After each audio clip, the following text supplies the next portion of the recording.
I didn't start out wanting to be wealthy. I just really wanted to feature, in my wife's future. I really wanted a future with her. And even to this day, I tell people all the time that if she decides to leave me tomorrow, right, the question that I'm going to ask her is, where are we going? Because if so if she's picking, you're picking with her. If she's picking, I'm picking. And not only that, but if she decides that she doesn't love me anymore, I'm going to hotspot her. I literally would say, don't worry, if your love is run out, I've got enough. We'll use it. Because the truth of the matter is, I love the man I am when I'm with her. Sure. Right? That's my money story. That's where it all started for me. I loved the man that I am. I loved the dreamer that I was when I was with her. I loved the picture. I loved the images of my imagination. I loved what my imagination could now fashion, right, as the possibilities of the future when I was with her. I loved anticipating, the next 20 years, the next 40 years when I was with her. My life became brighter, right? It became brighter when I was with her. And that is really where it started for me. You know why? Oh yeah, let's give him a round of applause. That deserves a round of applause. So maybe I'll tie in a question that's surrounded around, and you will understand this, right? How marriage plays a role in helping people build wealth versus how having a broken family, a broken system when it comes to family actually takes away from our wealth. Sure. And then maybe get into the two, because you come from a broken family. Yeah. But a broken family did not come out of you. You see Yes, what I did there? Oh, I see it. Right? Love it. But which is something you probably intentionally did for yourself because you knew where you came from and you knew what it could be for you to actually get into family. I don't know if you knew that marriage could play a role in helping you build wealth. But tell me where you were in terms of your mindset and how it played a critical role in that. Yeah, so one of the things that I heard from you a little bit earlier was so profound that, you think of your life in terms of 20 years. I tell people all the time that even from the day I met my wife, I had 10-year plans, 20-year plans, 30-year plans. I knew exactly 50 years from now where we would be. Right. So the reason I'm telling you this because I anticipated, I knew every single thing, where my marriage was concerned. I knew exactly what that would present, for me. Many people, get married for love, right? And it's good to get married for love. Many people ignore, the business side of marriage, right? Many people really just ignore the economic value, right? The economic downside for some people, literally for marriage. And that is why I've always put myself in the place where I never want to become the weaker. I never want to become somebody else's weakest link. I never wanted to be my wife's weakest link because I know families where you look. I don't know if you guys have seen those. Like you look at this particular partnership, you look at this marriage, you go like, that woman could have been far. Had she just not married that guy. The problem is she just married that guy. That guy is the problem. And nobody says it. Nobody says anything, right? Because we marry for potential, not for pattern, right? Sure. Say that again. Yeah. We marry for potential, not for pattern. What do you mean? Yeah. So potential in itself, the symmetry is full of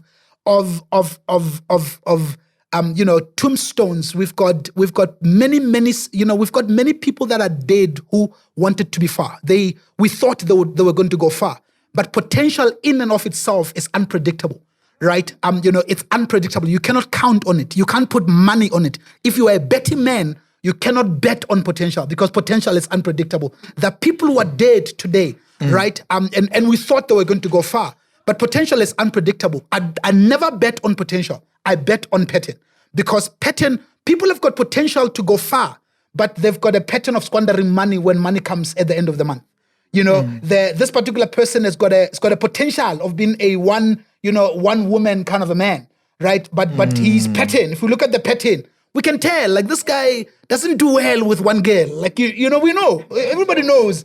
Right? So he's a ladies' man. Yeah, he's a ladies' man, right? So we ignore patterns, literally in favor of potential. or a woman? Yeah, yes, it's also the same thing. So what I'm trying to basically say, Witty, is I knew exactly that I never wanted that broken family, right? To come out of me. I wanted my kids to grow up in the family where mommy is there, daddy is there. I wanted my kids, I know, I tell people this story that when I was in high school, I wanted to go to this particular school. Man, it's a cheap school. I won't mention the name, right? It's a very, very cheap school. My parents couldn't afford to take me to that particular school. Why? Because there was no money. So that is the only recollection I have, or what they said that day was that, that school was going to cost them a lot of money, right? So I'm a public school, kid all my life, right? I just wanted that to happen. I thought, my friends, going to this particular school, why can't they take me to that school, right? I remember hearing that, money is a problem. And I said to myself, someday I'm going to be somebody's husband. I'm going to be somebody's father, right? And even today, I've got a 7-year-old kid who has never had no from me. Not once. If he wants something, he gets it. Right, because the problem I'm having is... Chief, you've got 2 kids. Yes, sir. So, why are you saying 7? Yeah, so what happens is 7 is so critical because the 7-year-old, up until you are 7, you have not developed so doctors will tell you that you've not developed the part of the brain that critiques information. So a lot of us, the way we are when we are adults, right, is because up until we hear no so many times.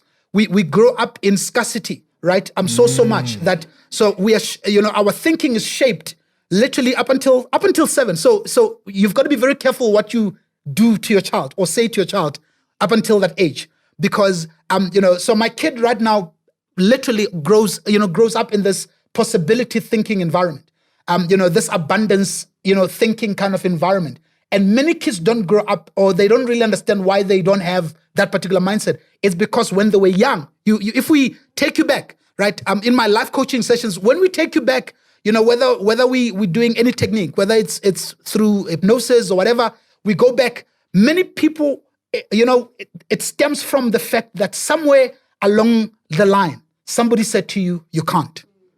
You cannot have this. No, money doesn't grow on trees. Why do you do that? What do you think we are? Do you think that we are the bank?